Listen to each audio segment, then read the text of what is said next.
Natalie Portman and Jude.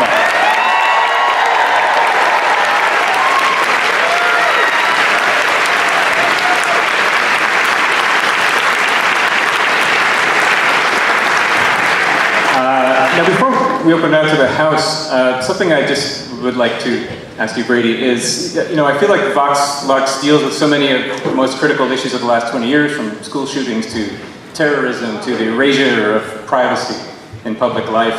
And what I'm most curious about is when you began to conceive the project, did it come out of a desire to explore these themes, or was it the story or the character?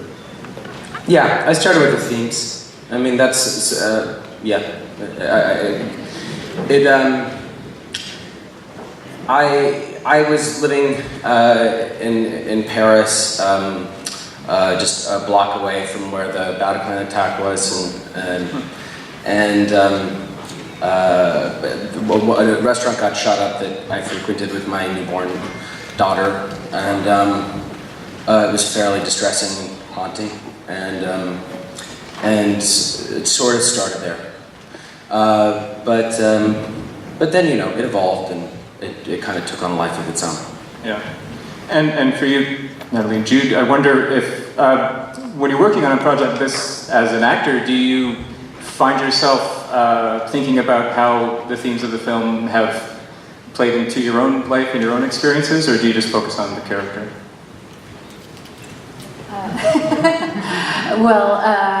Yeah, I feel like this kind of commodification of everything, like where violence becomes something you sell, news is something you sell, private life you sell your private life, and all of that.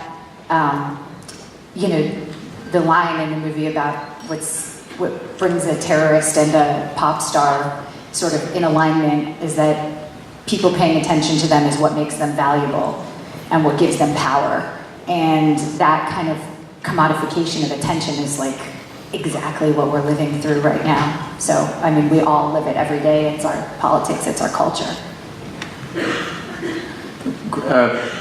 I was going to say, what's fun is when it's interesting. I've got loads of questions for Brady too. What's fun is hearing what started the whole thing for him, because the themes are, you read something that provokes something in you and that you're curious about, that you feel is relevant and alive and that you think plugs into what we're all going through. And then as an actor, it's exciting when you just get to step in and do your little bit. Right, that's all you've got in front of you, but you're aware that you're a part of a much bigger picture. So it's fun coming here and just seeing it and sharing it, because you're aware you're a part of a bigger picture, but at the time you're just sort of doing your little bit. Yeah. Well, let's open up this bigger picture for you all to ask questions. If you could just raise your hands, and once you ask the question, I'll repeat it back so everyone can hear it. Yes, down there. What is Vox Lux, the title of the film? It means voice of light. Someone else? Yes? Hi, when you were introducing the film, you said it was difficult to get produced. Can you explain why? Can you explain why the film was difficult to get produced? Now that you've seen it, you probably understand why. I mean, these are things that don't normally go together. The whole movie is one juxtaposition of, the first half of the movie is minimalism, the second half of the movie is maximalism. The first half of the movie is impressionistic, the second half is expressionistic. We have Scott Walker's score, we have Sia's pop songs. I think that a lot of people just didn't understand it. And I don't think they understood the tone, because the tone evolves and changes a lot over the course of the film. And so it was just unusual, and it just took a long time to find the right people to bring it to life. But, here we are. Yeah, I'm trying to imagine the elevator pitch. It didn't go well. Someone else? Yes, down there. What influenced your decision to have Willem Dafoe narrate as opposed to show some of the things that happen behind the scenes, or just leave it up for imagination? So the question disregards the decision to have Willem Dafoe do the voiceover narration. I just wanted to set it up like a fable in as direct a way as possible. So because when you're dealing with topical sort of subject matter, you know, I didn't want people to think that the film was a neo-realist statement. The idea was that it was, you know, it's an opera, it's a pop opera. And so a narrator just seemed appropriate. I'm trying to see if there's someone up there. Yes, right in front. The visual style is very stylized, and I was wondering what kind of the approach in deciding that kind of style to shoot it in. The camera is locked off at certain points, and then at other points it's choreographed like a dance.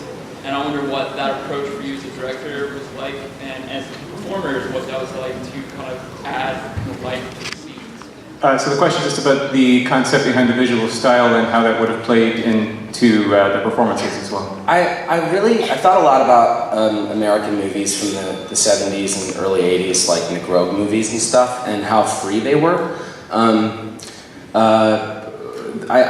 You know, they wouldn't necessarily begin how they'd end. They had a constant forward trajectory, and I really like that because I find that I often sit down to watch a film and I know really where it's headed, and to keep mixing things up, I just thought it would be more alive, more like a patchwork quilt. And I don't know if you guys have a comment about how camera placement. Just daily, there was a wonderful sense of focus.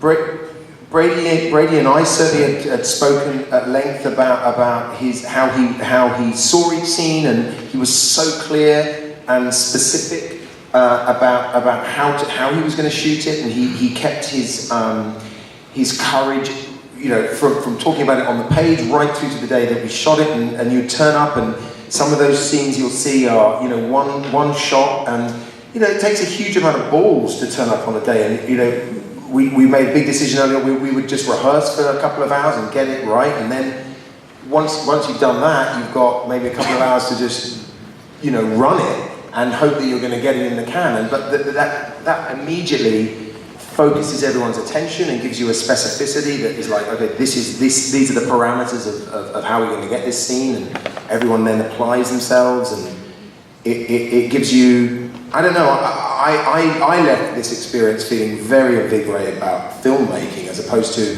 let's just get coverage and shoot and we've sold it all out in post, or, you know, it felt very much, it was courageous and it was specific, I think is the word, which was challenging, you know, and rewarding. Yeah, and we did, for the section I did, it was almost all long Steadicam takes, which is the best as an actor, because we could just play, and I felt like you know, it's not like little fragments, you kind of get to have the whole shape of the scene and really go through it and try different things, and despite having such a short time to shoot, I felt like we really had room, Brady really created room to play and explore and try different things, and freedom, which was, I agree with Jude that it felt like very fun and alive and creative, and in a way that's very uncommon. Only really good actors love long takes. They're like, cool, I'm stoked.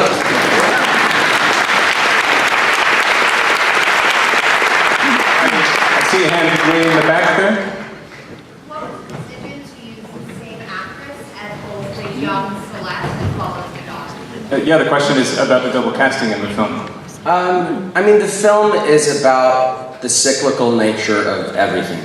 The news cycle and the life cycle. And that's why she plays both roles. Great. I see another hand. Oh, right here in front. Well, thank you for this great film. It was very different from a lot of other films out there right now.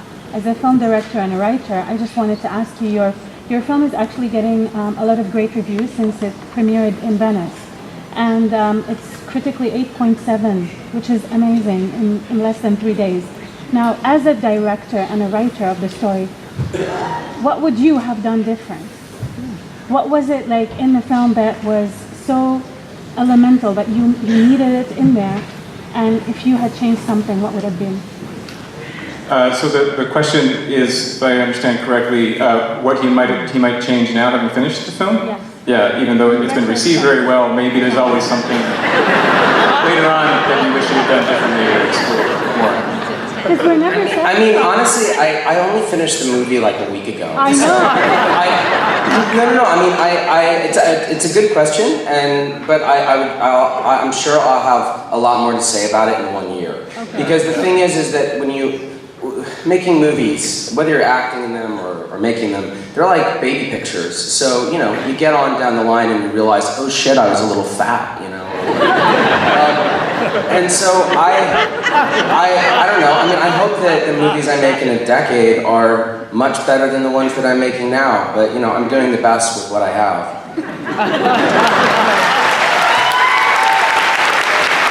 I think we have time just for one more question. And yes, the main wife there. Yeah, a question for the actors. Was there any point in the film where you were acting out the scenes and you thought, boy, this feels a lot like my real life? So the question is just regarding, for our actors here, just regarding whether or not what they were doing on screen resonated Only Jude. a bit too close. Is that what you asked me? Now I get it. No, thank God. No. Well, sometimes. No, absolutely no. And that's the joy, It was like stepping into this world. There was a little bit where I was like, God, yeah, I wish I lived like this. And then in hindsight, no, I'm so glad I don't. It was, that's one of the joys, is you get to sort of dabble in a world that you dare not live in, that you don't live in. Yeah, definitely. I was like running from set to go like breastfeed my baby and like get avocado all over me and be like a distraught mess. Not the same or reminiscent at all.